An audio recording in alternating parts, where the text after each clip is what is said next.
انا نسبت ليك برضه يا استاذ ناجي، قلت زي ما الاستاذ ناجي، فاتفضل استاذ ناجي طالب التعديل. رئيس زي ما سيادتك ما قلت في اخر الماده، هو ولا هيئه شرعيه والوحده المركزيه لادارات الصكوك الحكوميه اتفقنا عليها خلاص، اللي هي جايه في الماده 5.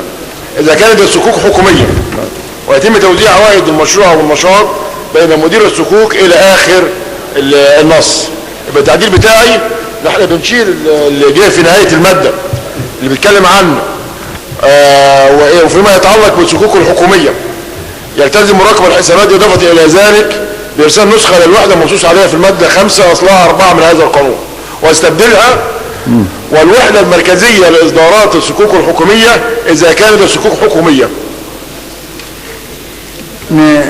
الصياغه هي الصياغه كده اكثر انضباطا. عايزه تتعدل الصياغه؟ لا انا سياده المقرر اقولها لك تاني يا ريس. نعم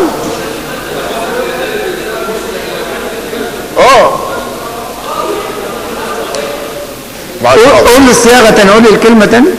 ولا هيئه ويجب عليه ان يرسل نسخه من تقريره الى ممثل جماعه مالك الصكوك ولا هيئه شرعيه والوحده المركزيه لادارات الصكوك الحكوميه اذا كانت هذه صكوك حكوميه.